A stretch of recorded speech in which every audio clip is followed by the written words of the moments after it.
Hello students, this video is for class 7th exercise 1.1 part 1. Write down a pair of integers whose sum is -7. तो आपने 2 ऐसे integers बताने हैं जिसका सम जो है वो -7 आए। तो इसमें पहले आप साइड से रफ वर्क में आप सॉल्व करके देखो, ठीक है। इस कंडीशन को अप्लाई करके देखो। अगर आंसर -7 आता है तो उसको आप यहाँ पे शो कर सकते हो। तो पहले आप यहाँ पे सोच लो, जैसे कि -7 आना चाहिए आपका। 2 इंटीजर्स को ऐड करके, क्योंकि उसने बोला है सम इज़ -7, सो 2 इंटीजर्स को जब आप सम करोगे तो वो -7 आना चाहिए। तो पहले आप यहाँ पे ध्यान दो कि यहाँ पे क्या है माइनस। तो आपको एक बात क्लियर होनी चाहिए कि जो लार्ज डिजिट है उसके साथ तो डेफिनेटली माइनस होगा, क्योंकि रूल होता है, मे बी आपको पता है कि नहीं, मैं यहाँ पे बता देती हूँ आपको। यहाँ पे बता देती हूँ, sign plus plus plus, okay, minus minus plus and plus minus minus. So जो लार्ज डिजिट होता है उसके साथ तो डेफिनेटली माइनस होता है। तो हम यहाँ पे अज्यूम करते हैं कि यहाँ पे हमने अपना लार्ज डिजिट लिखना है, ठीक है। और यहाँ तो कुछ हमने पहले आपने सिर्फ सोचना है, ठीक है, थिंकिंग प्रोसेस करना है। और अब जैसे कि सबसे पहले आपने ये सोचना है, ये साइन को डिसाइड कर लेना है। फिर उसके बाद -7 के, सिर्फ 7 के बारे में आप सोचो कि जो 7 है वो किन 2 नंबर्स को ऐड करके आया है या फिर माइनस करके आया है, तब भी हो सकता है। दोनों को हम यहाँ पे कंडीशंस को फिल करके देखेंगे। पहले आप प्लस का सोचो कि 4 एंड 3 को ऐड करके 7 आता है। तो आप अब इसको यहाँ पे फिल करके देखो कि क्या ये सेटिस्फाइड हो रही है कंडीशन कि आपका आंसर -7 आ रहा है कि नहीं, ठीक है। दोनों में से जो लार्ज है उसको आप माइनस वाले उसमें लिखोगे, क्योंकि आंसर में माइनस आना चाहिए। एंड यहाँ पे क्या है 3, तो यहाँ पे आपने 3 लिख लिया, ठीक है, मतलब प्लस का 3 था। एंड 2 डिजिट्स आपने इंटीजर्स ले लिए, -4 एंड 3। अब दोनों को जब आप सम करोगे तो क्या -7 आता है? नो, माइनस प्लस माइनस, ये तो माइनस हो गया, माइनस नहीं करना हमने, तो करना प्लस है। तो यहाँ पे तो माइनस ही रहना है, ये तो डेफिनेट है। यहाँ पे भी प्लस रहना है, क्योंकि यहाँ पे बोला हुआ कि सम इज़ -7। तो हम इसका साइन चेंज कर सकते हैं, क्योंकि ये हमने अपनी तरफ से लेना है। अब देखो -4 plus minus minus, okay, minus minus plus -7, ये कंडीशन फुलफिल है। अब जैसे देखो मेरे माइंड में 4 एंड 7 आया कि 4 एंड 7 से जो है वो आपको 4 एंड 3 को ऐड करके 7 आता है। हमने उसको यहाँ पे अब फुलफ़िल करके देखा कंडीशन को, एंड फिल करके देखा कि -7 आ रहा है या नहीं। तो अगर आपके माइंड में कोई और डिजिट आते हैं जिनको ऐड करके 7 आता है, तब भी आपका आंसर सही है, क्योंकि हर किसी के माइंड में अलग डिजिट्स आएंगे। बस आपका वे सही होना चाहिए। डिजिट्स अलग हो सकते हैं, इंटीजर सबके अलग आएंगे, ओके। मे बी आपके मैथ्स में आंसर भी डिफरेंट हो, तो वो मैटर नहीं करता है। आपको ये कंडीशन फुलफ़िल करनी है कि दोनों के सम को जो है वो यूज़ करके -7 आना चाहिए, ओके। मैं एक और केस इसमें आपको बता देती हूँ, जैसे कि फॉर एग्ज़ाम्पल 7 जो है वो 5 एंड 2 से भी बनता है ना। 5 एंड 2 को अगर आप ऐड करो तो इसी तरह से पहले तो आप साइन डिसाइड कर लो, है ना। 2 इंटीजर्स को आपने ऐड करना था, तो जैसे कि यहाँ पे आप पहले ही 5 लिख लो। क्यों? क्योंकि ये ग्रेट डिजिट है ना, लार्जेस्ट वाले पे माइनस आना चाहिए, ओके, क्योंकि आंसर में तो माइनस है ना, इसलिए। अब यहाँ पे देखो क्या आना है, यहाँ पे आप क्या लोगे -2, because plus minus minus, plus minus minus, minus minus plus 7। तो ये दोनों ही आंसर सही है। कुछ बच्चे इस तरह से करेंगे एंड कुछ इस तरह से करेंगे, किसी का भी आंसर गलत नहीं होगा। क्या पता किसी स्टूडेंट के माइंड में थर्ड पेयर भी आ जाए, ठीक है, तो वो भी उनका आंसर सही होगा। तो आपको एग्ज़ाम में इसी तरह से सोचना है कि क्या आपका पेयर सही बन सकता है, कि सारी कंडीशंस आपकी फुलफ़िल हो रही है। आप इसको रीचेक करके देखो, बोल के देखो, माइनस माइनस प्लस, 5 एंड 2 7, जो लार्ज डिजिट है उसका साइन माइनस लग गया, मतलब बिल्कुल सही है ये, ओके। तो आप इसको किसी को भी यहाँ पे लिख सकते हो। जब आपको फाइनल हो जाए रफ वर्क में ये कंप्लीट करके, तो फिर आप उसको यहाँ पे शो कर सकते हो clear. Plus minus minus minus minus plus 7। Okay, first पे। सेकंड भी मैं लिख देती हूँ, बट आपको एग्जाम में एक ही बताना है। अगर एक बोला है, अगर 2 बोल रहे हैं तो 2 बता देना। ओके, तो ये इस तरह से भी हो सकता है। डन। नेक्स्ट है डिफरेंस इज़ -10। पहले क्या था, सम। सेम इसी तरह से इसको करना है, बस आपने जहाँ पे यहाँ पे प्लस लिया था वहाँ पे आपको माइनस लेना है। कि दो इंटीजर्स को जब आप सॉल्व करोगे, ठीक है, तो उनको आपने माइनस करना है, और उन दो इंटीजर्स को माइनस करने के बाद आपका आंसर कितना आना चाहिए, -10। तो यहाँ पे माइनस है, इट मीन्स आपका जो लार्ज डिजिट है वहाँ पे क्या होना चाहिए, माइनस। तो यहाँ पे हम अपना लार्ज डिजिट रखेंगे। ओके, अब यहाँ पे है 10। तो आप बताओ 2 पेयर बताओ जिससे ऐड करके 10 आए, 2 एंड 8 एंड 2। ओके, इसको ऐड करके 10 आएगा। तो यहाँ पे अगर आप 8 लिखते हो, इसको सम करना है आपने, एंड यहाँ पे अगर आप 2 लिखते हो प्लस का, अब देखो इसको सॉल्व करके देखो, minus plus minus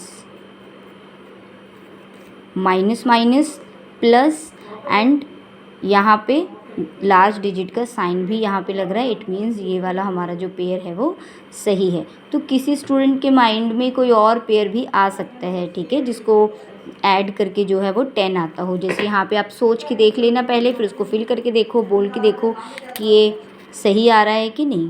okay, part second. Okay, next है write a pair of integers whose difference gives 8।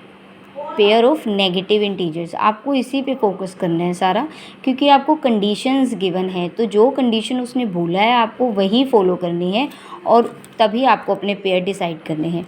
जैसे कि उसने बोला है कि नेगेटिव इंटीजर्स 2 लेने हैं आपने, और उनको माइनस करना है, और आपका आंसर जो वो प्लस का 8 आना चाहिए। तो पहले आपको जितना पता है आप उतना लिख लो कि 8 आना चाहिए। ओके, प्लस का, इट मीन्स जो लार्ज डिजिट होगा उसके साथ प्लस होगा। ठीक है, नेगेटिव इंटीजर्स लेने हैं, तो 2 इंटीजर्स आपने लेने हैं, दोनों ही क्या होने चाहिए, नेगेटिव होने चाहिए। और 2 नेगेटिव इंटीजर्स को जब आपने डिफरेंस किया, मतलब कि जब आपने उनको माइनस किया, तो क्या आया आपका 8 आया। तो पहले आप ऐसे साइन डिसाइड कर लोगे तो आपको मुश्किल नहीं आएगी सोचने में। अब आप साइड से ये सोचो कि जो 8 है, ओके, 8 कौन से 2 नंबर्स है जिसको ऐड करके 8 आता है। मेरे माइंड में 4 एंड 4 आया, 4 4 8 होते हैं, है ना। तो इसी तरह से आपके माइंड में कुछ और भी आ सकता है, तो आप उसको भी अप्लाई करके यहाँ पे देख सकते हो कि कंडीशन फुलफिल हो रही है तो आपका आंसर सही होगा। तो अब 4 एंड 4 पे मैं अप्लाई करती हूँ। ठीक है, अब 4 4 को यहाँ पे फिल करके देखते हैं कि दोबारा से रिटर्न में आपका 8 आ रहा है या नहीं। ओके, 4 -4 एंड यहाँ पे 4। अब दोनों को इसको सॉल्व करते हैं जितना होता है। Minus minus plus, plus minus minus, पर हमने तो माइनस नहीं करना, इट मीन्स ये पेयर सही नहीं बना। तो आप दूसरा नंबर सोचो। अब 8 का 2 एंड 6, देखो जब हम दोनों को ऐड करेंगे तो 8 आता है। तो अब इसको यहाँ पे फिल करके देखते हैं। माइनस करना है, माइनस माइनस दो माइनस नेगेटिव इंटीजर्स को डिफरेंस करना है, ऊपर मेंशन है इसलिए मैंने इसे किया है। ओके, अब क्या लिया था हमने, 2 एंड 6। आप कहीं भी 2 एंड 6 लिख सकते हो, बस ये ध्यान रखना है कि आंसर जो है आपका पॉजिटिव आना चाहिए। 2 6 -2 minus minus plus is equal to 8। अब आप इसको सॉल्व करके देखो, प्लस माइनस माइनस, तो 6 एंड 2 फिर से माइनस हो रहे हैं, 8 तो नहीं आया। तो ये पेयर भी आपका गलत है। ये मैं आपको स्टेप्स में इसलिए बता रही हूँ कि आपको भी एग्ज़ाम में इसी तरह से साइड से सॉल्व करके देखना है। तो जब पेयर सही नहीं आएगा तो इट्स ओके, आपको नेक्स्ट पे सोचना है। ठीक है, अब 8 और कैसे हो सकता है, 1 एंड 9। अब देखो प्लस से तो नहीं हो रहा, क्योंकि लास्ट में जाके क्या हो जाता है, minus, plus minus minus, plus minus minus, तो कभी भी 6 एंड 2 को माइनस करके 8 नहीं आना था। तो आप कुछ ऐसे 2 नंबर्स ले लो जिसको माइनस करके 8 आए, जैसे 9 में से 1 माइनस किया तो 8। अब इसको इस कंडीशन में फिल करते हैं, -1 minus minus 9 is equal to 8, -1 minus minus plus is equal to 8, plus minus minus 9 में से -1 किया तो आंसर आया पॉजिटिव का s, ठीक है, प्लस s 8। तो ये जो आपका आंसर आया है बिल्कुल सही है, ठीक है, ये पेयर इंटीजर आपका सही आया। नेक्स्ट सम है, write a negative integer and a positive integer whose sum is -5। पहले आप कंडीशन को देखते हैं, write a negative integer and a positive integer. पहले negative integer and a positive integer, जिसको आपने क्या करना है, होज सम इज -5। डन। अब देखो 5 किस तरह से आ सकता है, पहले आप एडिशन वाला हम चेक करते हैं, 3 एंड 2, अब को ऐड करके 5 आता है। कई बार ऐड वाले नंबर से सम नहीं होता है तो आप माइनस पे जा सकते हो कि किन 2 नंबर्स को माइनस करके 5 आता है, ओके। तो इस केस में ये माइनस वाला ही लगेगा, 10 एंड 5 वाला। तो यहाँ पे अगर आप 10 फिल करते हो और यहाँ पे 5, ठीक है। अब आप इसको सॉल्व करो, plus plus plus plus minus plus minus minus, 10 में से 5 माइनस किया, -5। सो ये पेयर जो है आपका बिल्कुल सही है। अगर आप 3 एंड 2 को भी करते हैं तो देखो यहाँ पे एक चीज़ को आप नोटिस करो, ये साइन फिक्स रहेंगे, माइनस प्लस माइनस हर बार माइनस होगी, लास्ट में आके माइनस ही होनी है। तो आप क्यों ऐड वाले नंबर्स लोगे, जो 3 एंड 2 माइनस हो जाने, एंड में आके 3 में से 2 माइनस करोगे तो 1 आएगा, तो 5 तो कभी भी नहीं आ सकता। तो आप ऐसे 2 नंबर्स लो ना जो माइनस होने हैं, तो ये थोड़ा सा आपको ध्यान रखना पड़ेगा। ये पेयर आपका सही है, आंसर सेम आया है। Third some, in a quiz team A score -40, 10, 0 and team B score 10, 0, -14. In 3 successive rounds, which team scored more? Can we say that we can add integers in any order? तो यहाँ पे 2 questions put किए हैं, तो हम पहले second वाला नहीं रीड करेंगे, हम यहीं तक समझेंगे। उन्होंने बोला है विच टीम स्कोर्ड मोर। पहले आप सिचुएशन को समझो, जैसे टीम ए है, ठीक है, उनके 3 राउंड्स हुए होंगे, तो उन्होंने जो फर्स्ट राउंड था उसमें -40 उनके मार्क्स आए, फिर 10, फिर 0। इसी तरह से टीम बी के भी 10, 0, -40 आया है। तो इसी तरह से आपने दोनों को ऐड करके देखना है कि किसके मार्क्स ज़्यादा आए हैं। जैसे फॉर एग्जांपल आपके एग्ज़ाम्स हुए हैं, उसमें आपके जो मार्क्स आते हैं, कोई आपसे पूछता है कि आपके कितने मार्क्स आए हैं, तो आप उनका सम फाइंड करते हो ना, कि एग्ज़ाम 1, 2, 3, पेपर 1 एंड 2, 3, उन सबको ऐड करके देखते हो कि आपका टोटल कितने मार्क्स आए हैं। इसी तरह से आपको पहले टीम ए के जितने भी मार्क्स हैं उनको ऐड करना है, फिर टीम बी के मार्क्स को ऐड करना है, और फिर दोनों को कंपेयर करना है कि किसके मार्क्स जो हैं वो ज़्यादा है। जैसे आप अपने फ्रेंड्स के साथ अपने मार्क्स को कंपेयर करते हो कि किसके मार्क्स ज़्यादा आए हैं, सेम वही ये सम है, ओके। तो अब इसको सॉल्व करते हैं। पहले टीम ए का स्कोर फाइंड करते हैं, -40। उसने बोला है सम, नहीं भी कहा होता तो हमें पता ही, हमने इसका सम फाइंड करना है क्योंकि हमने देखना है कि किसके ज़्यादा मार्क्स आए हैं। तो पहले -40 प्लस आपको करना ही पड़ेगा क्योंकि प्लस करके ही पता लगेगा, ओके। अब इसको आप सॉल्व करो, माइनस प्लस माइनस, तो 40 में से 10 को क्या करेंगे, माइनस किया तो कितना आया, 30। जो लार्ज डिजिट है उसका साइन लगेगा। अब पीछे ये पेंडिंग था तो इसको एज इट इज़ लिख लो। वैसे तो जब 0 को ऐड करते हैं तो कोई इस पर इफेक्ट नहीं आता, तो ये ऐसे ही आ जाएगा, -30 आपका आंसर है। पर फिर भी आपको सॉल्व करके देखना है तो देख सकते हो, माइनस प्लस माइनस 30 में से 0 माइनस हुआ, इट मीन्स कुछ भी माइनस नहीं हुआ, तो एज इट इज़ रह जाएगा -30।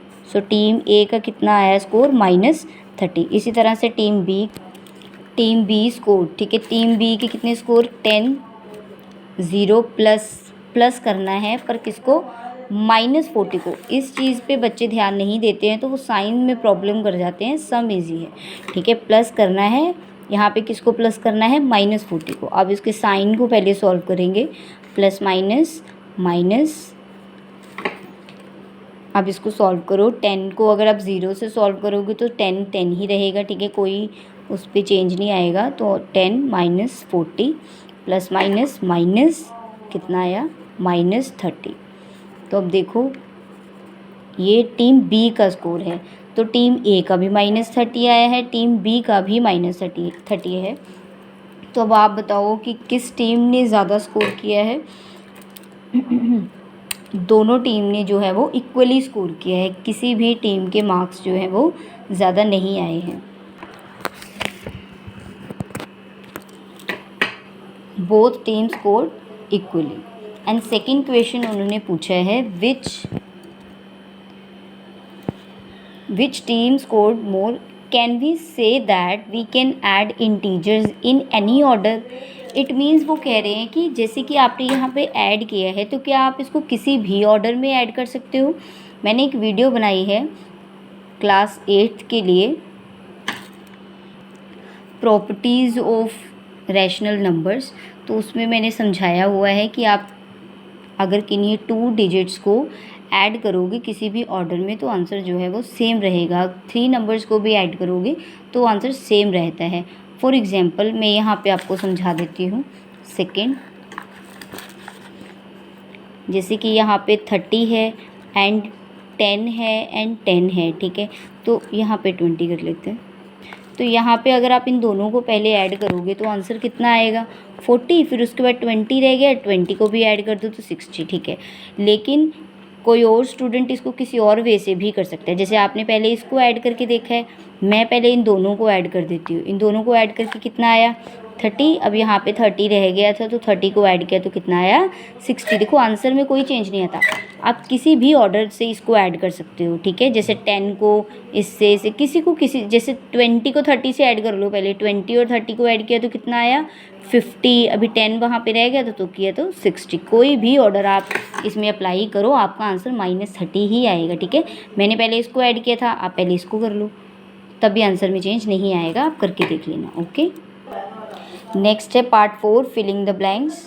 फर्स्ट सम है, इसको ध्यान से देखो। -5 plus -8 is equal to means जो नंबर्स यहाँ पे है वही यहाँ पे होंगे तभी बैलेंस बनेगा और आंसर जो है वो इक्वल आएगा। इट मीन्स जैसे कि ये मिसिंग था, ओके। यहाँ पे 2 नंबर्स हैं, -5 एंड -8। तो यहाँ पे देखो ये आपको गिवन है -8, क्या नहीं गिवन, -5 यहाँ पे मिसिंग है तो आप -5 लिख दो और वो इक्वल हो जाएगा। कुछ भी नहीं करना है इसमें, ठीक है, बस उसको बैलेंस करना था। तो बैलेंस कैसे होगा, जो चीज़ नहीं थी वो आपने लिख दी, क्योंकि ये -8 तो गिवन था। अब सेकंड सम में देखो -53 में क्या ऐड किया जाए कि -53 आ जाए। अगर आपको ज़ीरो का रूल पता है कि ज़ीरो को किसी में भी ऐड करो तो आंसर पे चेंज नहीं आता। जैसे अगर 4 + 0 आंसर इज़ 4, मतलब कि अगर आपका आंसर सेम रह जाए इट मीन्स आपने क्या ऐड किया होगा वहाँ पे 0। 17 प्लस क्या ऐड किया जाए कि 0 आ जाए। अब ऐड 17 में आप कुछ भी ऐड कर लो 0 नहीं आने वाला। कुछ भी नंबर अगर आप उसमें ऐड करोगे तो 0 कभी भी नहीं आएगा। लेकिन हाँ, अगर आप 17 में माइनस कर दो 17 को ही, तब 0 आएगा। सो प्लस माइनस माइनस, तो 17 में से 17 माइनस हुआ तो 0, ठीक है। नेक्स्ट है -4, और ये सब नंबर्स आपको गिवन है, ठीक है, इक्वल टू ये दिया हुआ है और यहाँ पे जो है वो मिसिंग है। तो यहाँ पे क्या करें, देखो बीच में है इक्वल, -4 है, यहाँ पे 15 है, यहाँ पे 15 है, ठीक है। 2 नंबर्स यहाँ पे है तो क्या नहीं है, जो नहीं है वो आप यहाँ पे लिख लो, बस ये तो सिंपल है, ठीक है, बैलेंस हो जाएगा। ये चैप्टर कंप्लीट हो गया है 1.1। Thank you so much for watching my video.